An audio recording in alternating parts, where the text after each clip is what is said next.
观众朋友大家好，欢迎收看福喜来嘅，我係吳依容。今日非常難得到來到我哋現場同我打招呼嘅，唔單止係我第一班認識以後，而係喺一按多年來變做書法家以來，第一班接觸電視訪問內容嘅哦，今日來到現場嘅係書法家羅平貴先生，歡迎羅先生。主持人好，大家好，我係羅平貴，美濃蘇康人。好，非常歡迎先生。先生喺正經下，你係唔第一班接觸電視訪問啊？係。哦，我阿用慶呢？阿先生係美濃人。係。哦，自細喺美濃台。我係美濃台嘅中畢業，退去落去讀書嘅。哦，你出外莊嘅安尼？都一次生活到都見，按假日那會歸去美濃看爸爸媽媽。哦，咁本單係讀乜嘅？後來投入係做乜嘅？我嘅中畢業退去落去讀書嘅，按一次生活都見，假日都歸去美濃看爸爸媽媽。我今日讀師專畢業都開始做行政。目前退休之前，我都開始寫書法，因為我對一個各有興趣。退休過後都全心都開始做一個事情，所以講來講專業也算有啦，但是最主要都我興趣都睇下片段嘅，所以也係你我最重要成分。老師，你以前教書係教乜嘅？建議書學、詞言、社會、音樂、美術乜個有教，其他訓練係咧。今年訓練都過。比較專業，嗰款的開端咧，但是人家都全部去搞啊。按教書嘅時節，家下有教新人嘅書法吧、畫圖也得哈。嗰少，其他時節書法係咧嗰專業嘅人嚟教。我哋講專業，但是呢，學教其實要分幾清楚，也唔係幾簡單嘅事情啊。咁你對一個書法嘅興趣係用嚟開始，係凡事，因為我記得我哋細細時節過小嘛，你有愛上書法課，愛寫作業，我家下學一電腦寫太師，咁你係凡事就好寫嘅嚇。我嘅時代跟人時代冇相同，人家書法其實各流行，人家嘅書法呢已經都變啦，學教有興趣，讓嚟推廣。所以其實我覺得現在這樣的情況很好，讓有興趣的人來學習。這個藝術如果真的是很好，那一定會有很喜歡的人。那他來參與的時候呢，他是心是很純粹的，而不是為了名跟利來做這個學習。那我認為學這種書法的藝術呢，其實他可能要有一些條件，譬如說第一個，父母親可能要開明一點，因為父母親如果對子女的干預太多，用自己的人生觀來干預子女應該要這樣子生活的話，很多選擇就沒有辦法持續，為什麼呢？因為藝術是一個奢侈品，它只有付出，它的回饋是很個人的，它的回饋個人化又是屬於內在的，它沒有辦法讓外面人知道說你到底收穫是什麼。我認為第二個條件是什麼呢？我認為家庭很重要。你的妻子可能是必須要賢妻良母，因為她對你的包容心要很大。這個包容心不是以天、以月、以年來計算，是以10年為一個單位。所以不知不覺我也30年了。那你想想看，藝術是一個奢侈品，它所花的精神、時間，還有金錢是很多的。譬如說，第一個，你要買很多書。這是很花錢的，你買很多書，你沒有書沒有辦法學習嘛。第二個，你既然要學習藝術，那藝術的好到底在哪裡呢？所以你必須要到很多地方去看什麼叫好的藝術。譬如說到天津博物館看趙孟頫的《洛神賦》，到故宮博物院看很多現展的作品，到上海博物館看士紳士王的作品，到西安碑林去看很多石刻的藝術。到杭州西湖的西孤山去看西泠印社，人家印章到底怎麼刻的？那你看這些旅遊其實也很花精神、時間跟金錢。那30年來，我做这些事情，我老婆从来没有跟我说过一字不字，不要这么做，没有。我有时候半夜人就不见了，因为为了要赶车的关系。我有一次跟我的儿子讲说，儿子啊，你明天骑脚踏车上学1个礼拜，我要去陕西的西安碑林住1个礼拜。他说好。那时候他才国小4年级，骑脚踏车上学要40分钟。怎么对我那么好呢？小孩子还小的时候呢，女儿在我的书桌上看我写字，儿子在我的脚边玩他的玩具。我在想说，这个画面，我应该是人失智了，我还是不会忘记这件事情。你想想看，除了这2个条件之外，还有一个很重要的条件。你认为是什么？要找到一个很好的老师，对不对？但我们从国小到大学，我们老师其实都没有办法自己选择。虽然有选修，但是那就几个嘛。然后现在你自己可以自己选择一个老师啦，你自己挑哦。那你认为一个好老师的标准是什么？我认为第一个就是他要会嘛，对不对？他如果不会，你跟他学什么呢？第二个条件是什么？他要愿意教啊，他如果会而不愿意教，那这样的话你也根本学不到什么。但是除了这2个之外，我觉得还有一个很重要的条件，对我来说更重要是什么呢？我认为你的老师应该要品性高洁。所以我认为学这个艺术这3点其实应该是蛮重要的。刚侬会talk到书法呢？嘅兴趣很用嚟开始嘅。其实书法只是艺术的其中之一，有绘画，有雕刻，有油画，有水彩，有很多东西。所以这关键就在于说，你有没有找到一个好老师愿意教你，这很不容易耶。我以前国中的时候呢，家里有一台钢琴，我就非常喜欢，弹了很久。我也当然不太会弹，但是我就在这里面的领域里面。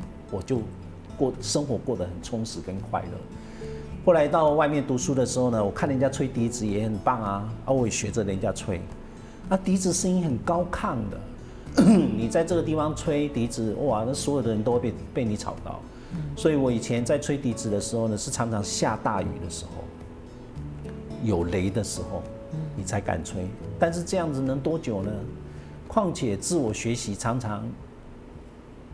你学不久，因为你不知道要往哪一个方向。所以东寻西寻，我很幸运找到我现在一个老师，我到现在还在跟我的老师上课。我第一次听我的老师上课的时候呢，我就深深受到他的吸引。我觉得这个老师上课太好了，所以我就决定追随他。当时我才30岁，现在已经62岁了。所以我跟我的老师感情非常好，我们不只是一起学习，我们连旅游我也常常跟着他出去旅游。所以我刚刚说的这些旅游都是跟着我老师出去的。你看这样的老师很不容易找吧？他除了教你，他还要带你出去看那这样的话付出的时间精神是很不容易的。所以关键在于你不是选了哪一个项目，而是你找到什么样的老师。如果说我找到一个是很会画画的，画水彩、画油画的，也许我就投入到这个领域里面。我刚刚说的艺术是一个非常内化的东西，我学这个东西是让我的生活内在充实，因为我不喜欢在外面到处奔波，我也不喜欢热闹，我喜欢安静，我喜欢自己一个做自己喜欢做的事情。所以找到既然是书法老师，那就好好的学习书法吧。所以不见得是一定是完全就是属于这个兴趣。如果前度30人就会请一个先生。对，同一个老师。是。刚谈的时候，你真的很服这个老师呢。那当然啦，不然怎么可能学那么久呢？是不是？我跟着这位老师上课，深深的有感受到什么叫做如沐春风。就是人家以前人家说。在文章里面写说听好老师上课如沐春风，我就是在我这个老师身上有得到这种感觉哦。所以我如果没有什么其他的问题，30年来几乎没有什么请假过。有一次小孩子还小的时候，我老婆跟我说，女儿身体不舒服，要带她去看医生。我竟然跟她说，我要上课呢。哇！我要上课。那老婆反应？老婆的反应也很简单，那你就去上课吧。一听我吓一跳，我实在是太不应该了。我说我们带女儿去看医生，看完医生之后呢，还有时间，我还是跑去上课。你那家经验黑，他是放话式的说你就去上课，还是？那你就去上课吧。那我懂了，那是很正常的老婆的反应。这已经是他最严厉的口气了，但是还是这么温柔啊。古总真给爱路卡人支持。对，真是爱路卡人支持，我真是唔该难坚持下伊啊。系啊，30年就喊呢，因为老师更加咩系老师，有先生，唔只个咩系先生。是。30年如可以彼此喊你兴趣，同时喊体作都很顶尖啊。我相信观众朋友没有看到嗰度先生嘅作品喺现场大家聊一下，我哋等下路唱罗先生来同我哋介绍伊嘅作品。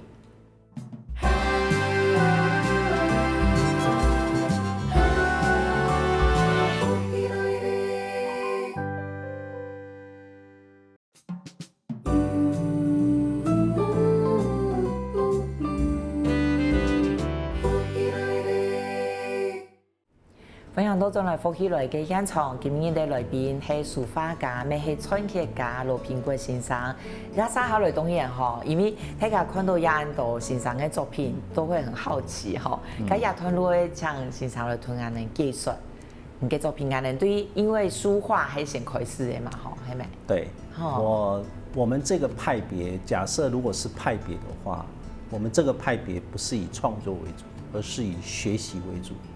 對我們來說，學習才是我們的宗旨。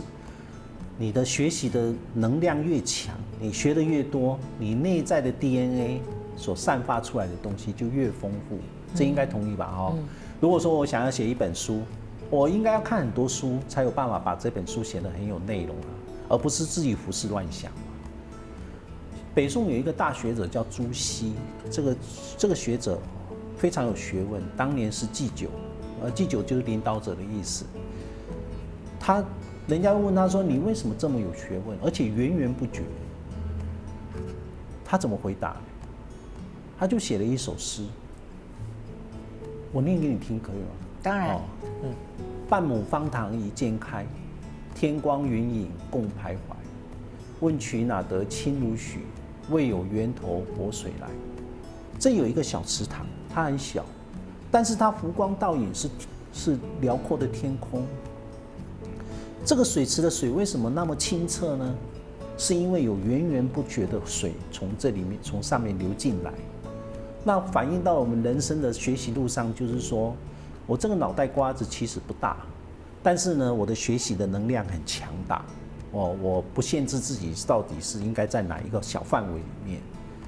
那如果說人家問你為什麼會有源源不絕的新知識出來呢？那是因為我一直不斷學習的結果，所以這就是我們學習的宗旨。我們人其實有自然之眼，也有藝術之眼。自然之眼其實不太需要學習，山巒起伏，彩霞滿天，奇峰怪石，一望無際的草原。我想連你看了應該都會覺得這是一個美景。不需要學習，但是藝術之眼不一樣我舉一個例子在意大利梵蒂岡博物館裡面有一個雕塑作品叫做老孔像。老孔是誰呢？托洛伊古城裡面的一個祭司，然後他有一天不知道為什麼原因得罪了戰神雅典娜，所以雅典娜就派了一條大蛇纏繞老孔跟他2個兒子。這件希臘雕塑作品是在西元前做出來的，但是在1506年的時候呢，在意大利被挖出來了，它出土了，他出土之后呢，那老孔相跟两个儿子在扭曲的，在跟大蛇争斗的时候，那个扭曲的样子出来了。但是出现了一个问题，他这一条右手背不见了。意大利政府就招群了一群艺术家来讨论这个右手背到底应该要怎么摆放。大部分的艺术家认为这应该右手背要向上，代表老孔不屈服。但是只有一个人例外，这个人叫做米开朗基罗。他说：“你看他老孔里面的表情，他是充满扭曲而且痛苦的表情，这不是向着阳光的意思，所以手背应该要向内。”但是因为投票的结果，当然米开朗基罗是输的，所以就做了一个假手背装在这个老孔像的上面，然后装上去之后呢，经过了400年，在1905年的时候呢，挖出来的这一条手背。人家一放下去，不好意思，米开朗基罗是对的。所以你看，米开朗基罗跟这位希腊的雕塑家，真的可以说是千古的知音啊，是不是？但是这就是艺术之眼啊，米开朗基罗的艺术之眼就是不一样。老师，你谈得出你去过非常多的地方，去看各个台式的艺术之眼，好。对。不过呢，我们当然会分享给大家5个艺术之眼，因为现场没有5个作品嘛。我今天带了3件作品来，然后来谈谈我们的学习之旅。我们先看这一幅小字。我在这件小件的作品呢，其实是亦步亦趋，非常诚实的在模仿一位书法家的作品。但是呢，我也很诚实，我写完之后呢，签他的名字，这个人叫文征明。所以他右上角我还盖了一个章，叫做画虎，画虎不成反类犬，就代表说这是我的学习。稍微介绍一下文征明到底是何许人也。在16世纪的时候，苏州是一个商业重镇，然后这里面诞生了一位非常优秀的艺术家，叫沈周，不是文征明。沈周很厉害，他竟然可以当时利用他一人之力，把苏州建设成文化的重镇，所以后来的艺术史家就尊称沈周为吴派的掌门人。为什么叫吴呢？因为苏州在春秋战国时期叫做吴，所以叫吴派掌门人。但是呢，影响后世最深远的艺术家不是沈周，而是他的学生文征明。文征明的书画作品有一股温和的诗意跟淡淡的乡愁，所以吸引了后代的追随者，就觉得说非常的吸引人，所以他们就亦步亦趋的跟着文征明学习。所以文征明一直到他在世，一直到死后，影响了中国艺坛有100年的时间，一直到17世纪董其昌崛起，才取而代之。你想想看，影响艺坛100年这样的艺术家，值不值得你来学习呢？他出生在1470年，跟唐伯虎是同一个年纪，然后2人同岁，难免互相竞争。但是在早年的时候呢，文征明其实应该是落居下风，因为文征明至少参加过10次以上的科举考试，年年落榜。唐伯虎早年就才华洋溢，他第1次参加南京的乡试的时候呢，就获得举人第1名，但是文征明却落榜。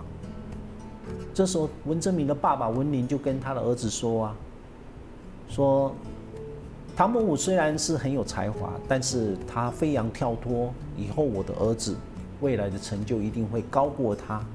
这爸爸真好哦。然后文征明也当然就相信他爸爸的话。后来唐伯虎在参加北京的考试的时候，因为作弊的关系，就被取消了考试的资格，从此就流浪江湖。所以坊间故事里面说唐伯虎多么逍遥自在，其实唐伯虎过得非常的不好。所以到处流浪，住在庙里面或者住在妓院里面，年轻时期54岁也就过世了。但是文征明却不一样，当唐伯虎他们在逛酒家的时候呢，文征明却在家里读书、练字、画画，所以一直活到89岁，所以才能够成为一个大宗师。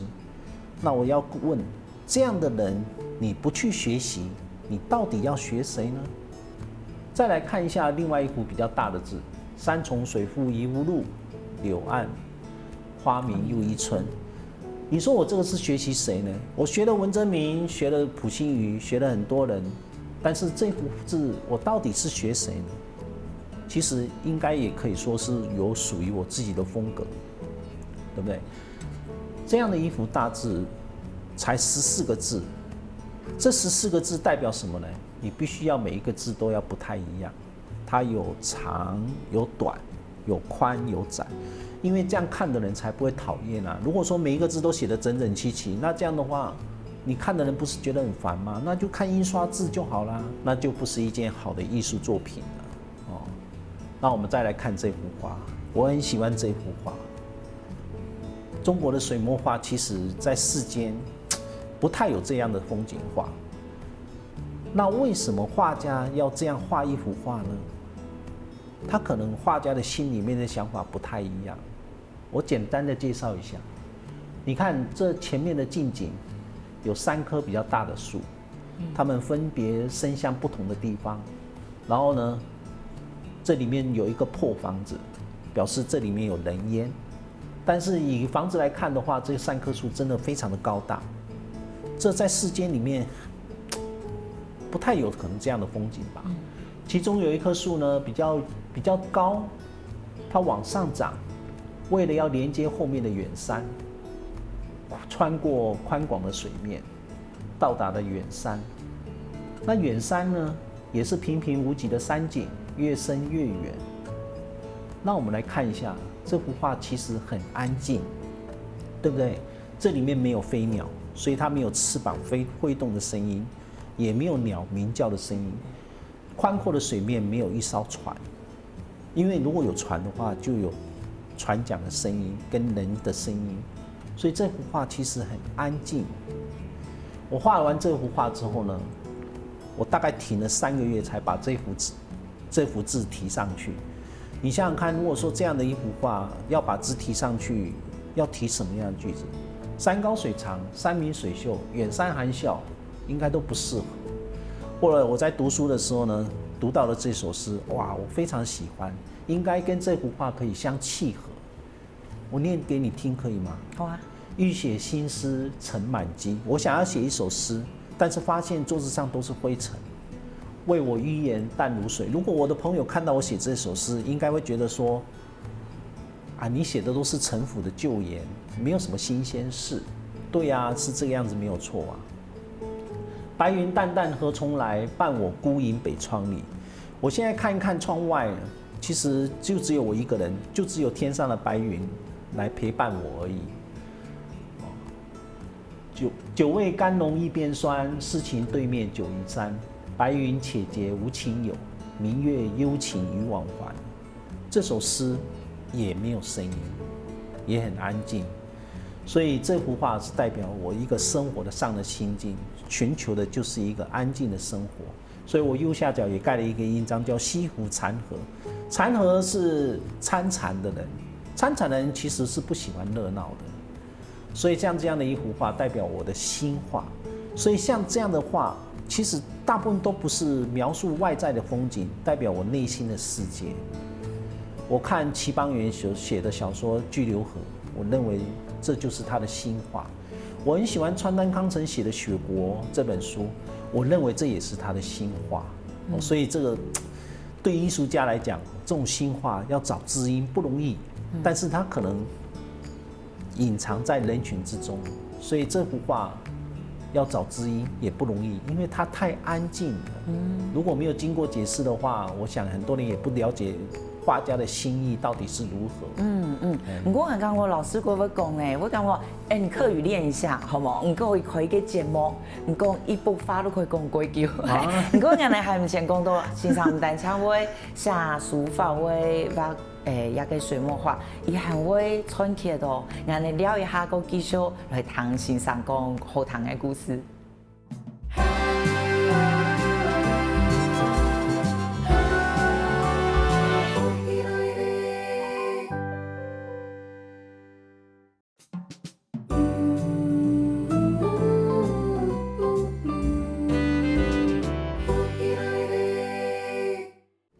非常多种来福起来嘅现场，好多人能听嘅罗平贵先生吼讲几多几好听嘅故事，还有伊嘅作品啊，好多也讲到，大家也看到，如果先生很会写诗呢，嘅屯书法同步来学嘅哈，还是同步都学嘅哦。其实东西要刻得很小，并没有什么，东西要刻得好看，那才是重要嘛，对不对？所以其实小不是问题，是好看才是问题。那我们这个派别书法是最重要的部分。你书法如果很好的话，那么你东西刻出来的篆刻还有小字的作品才会漂亮。如果你书法不好，那你只是拿刀乱刻而已嘛，那没有意义。所以书法才是我们学习的宗旨。我们在学这个的时候，其实在这方面花的时间并不多，书法花的时间很多。我在画画的时间也其实很少。啊，嘿哦。我画画的时间，如果以比例上来讲的话，书法可能占80%。那篆刻可能占15%，画画只占5%而已。对。所以其实画画不是说你一直要画画，但是书法你要一直锻炼，因为它太抽象了。太没有标准了，它没有一个很确定的好跟不好的原则来告诉你，你只能不断的学习才能够确定你到底要学的方向是什么。那篆刻当然顾名思义就是说，中国古代的文字是篆隶楷行草，那篆书是秦始皇当时用的标准文字。那篆刻的意思就是把篆书刻在石头上面，这叫做篆刻。然后这个砚台我们刻在上面，我们叫做砚铭。铭是就是在上面有文字，叫做铭，这样子。那也是一样，要刻得好看才是最重要。这个石头还不错，它就是叫做端砚。但是呢，最重要就是你如果有把字刻得很好，刻在上面的话，它就变成文化，不然它就是一个不错的石头而已。对，你要用的工具而已。但是你把字刻上去，就变成文化。这个石头其实也还好嘛，这木头也还好嘛，就是这叫文正。你在写字的时候呢，画画的时候呢，文正压在上面，但是你如果刻上字，它就变成文化。就这样。其中有一颗石头，我就刻了5年。什么意思呢？因为我想要刻这个字的时候呢，我有一些问题我没有办法解决。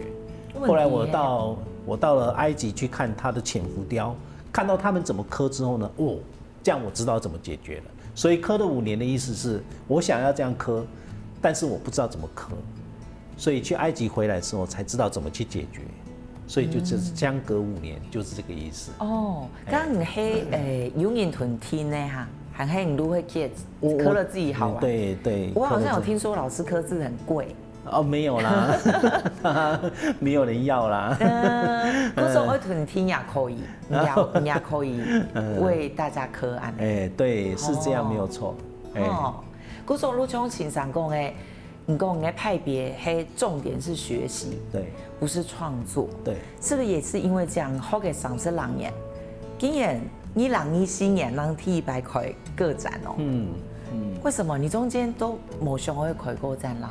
其实不是想不想，第一个，当你潜心学习的时候呢，你不会一直想要说你到底要对自己表现什么，因为你学习的时间都不够了，你表现怎么有办法表现呢？第二个就是我老师很严格，他一直讲一句话。我还一直记得，就是说，你没事不要丢人现眼。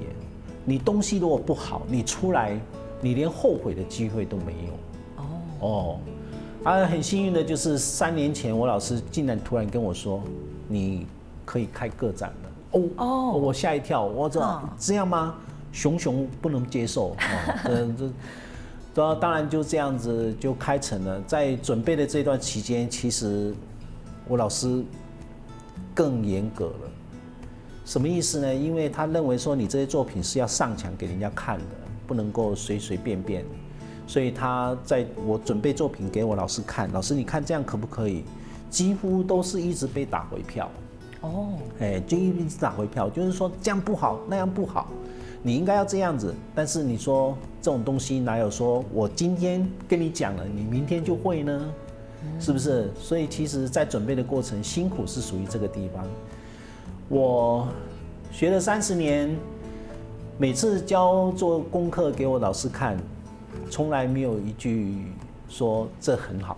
但是我3年前画了一幅画，不是这一幅，给我老师看，我老师竟然说，画得很好，哇，好难得，好开心。但是字没有提上去，字还没有提上去，我把字写在旁边，说老师这个字这样好不好？我老师一看不好，你都没有仔细看。我写字写了30年，画画才画了几年，画竟然说不错，字竟然不好，哇，是蛮难过的。后来我每个礼拜都给老师看，老师这样好不好？不好，这样好不好？不好，弄了2个月都不好，最后我解决了。我怎么解决？不要放字，不要给老师看了。这样了解吗？最后是我就决定不要给老师看了，我就直接写上去了。然后还是上墙。在准备的最后剩下1个月的时候，我老师才跟我说：“你的东西很好，你不用担心。这些东西是不是给我看的？是给一般人看的。对一般人来讲，你的东西这个样子已经很好了，所以你不要太难过。”竟然就这样，所以这展览就这样结束了。所以你说你要问我说，我什么时候还要再开一次个展呢？这其实是应该是没有办法预测的事情。俺们很难想象哦，如果老师你这样好给30年，没有觉得自己够好就是要觉得自己不够好才好，对不对？也表示你第一个你不骄傲，第2个你不自满，第3个你继续学习嘛。对我们这种人来讲，学习终止这件事情是很可怕的。因为学习是不进则退，你如果没有往前，你往前进一步是很困难，但是你往后掉是很快的，对不对？所以它就是逆水行舟。我现在真的有感受到，真的这样。你如果没有往前，你一停下来，你就往后退。我看我从30年前一起学习的朋友来说，后来他们也就中断了。我发现他们很快就变成0了，就没有了。所以我今天说，你说我很好，很不错，但是我如果停了2年，没有再继续往上追，我想应该2年后也就0了。对，所以这种东西是很现实的。就好像你说你学什么东西，学了15年，其实你一停下来，你可能就很快就没有了。古时候如果有一安的欣赏，路边那个，其实你一直有仰望的目标，不是这个听目标。所以你不用去想太多了，你就追随吧。就好像追着文征明，追着董其昌，追着古代的大师。假设你雕塑，你就追着米开朗基罗，那这样的话，你永远人生都有一个追求的目标嘛。你也不见得要做什么，也没有要跟人家炫耀，开一个个展，开结束了，也不是要炫耀的意思，那就是告诉各位说我曾经有努力过这件事情，就是这样而已。我当年退休的，出去游山玩水，你就冇，唔喺 V 度可以看，我看书法也得去游山玩水。咁談論欣賞家，我談論一下。會啊，其實你講風景，俺哋想都會看啊，白山想都會啊。像我最近這幾年一直跟着老婆去日本旅遊，也沒有看什麼，散散步，看看風景。如果沒有這麼做，真的就是埋首在這方面，真的，我覺得這樣也不是很好，就變得很自閉，對吧？那所以我們還是會遊山玩水，只是說遊山玩水這件事情不是我的生活的重心，它是一個調劑的東西而已，這才是生活的中心，這樣子。老師，你開始講，當初唔係講我哋喺偷嘅書法，喺我前度嘅嗰好嘅欣賞，嗰種我哋陰暗嘅。因為其他藝術唔係有興趣，假使前度嘅好嘅欣賞，唔可能如果對佢去。對。按見家嚟感覺30年來，我偷到嘅好嘅欣賞，好嘅書法好研究，甲书法本心态的影响是嘛？对呀，所以我很感激有老师的带领，所以我现在在教书法，也善尽我自己的职责，希望能够也让我的学生有如沐春风的感觉。当然很多学习的人当初的心态可能不太一样，但是不管怎么样，我当老师的就好好做好我老师的角色。至于学生的感受如何，我们很难去掌握，但是我们就尽量去做，做完之后呢，就大家一起往前迈进吧。所以这实在是很难跟人家分享的东西，是不是？我行今日分享的几好啊，讲到的几多的尽量。如果想要去屯学书法呗，今日非常感谢罗平国先生带来安精彩的分享，多谢。感谢主持人，感谢大家，谢谢。多谢。家乡亲朋友，接下来莫转台哦，听恁先生好好运通。各位福喜来嘅观众朋友，有请大家去到我哋嘅面书粉丝专页面站，韩国听页 YouTube 频道，随时发落福喜来嘅消息。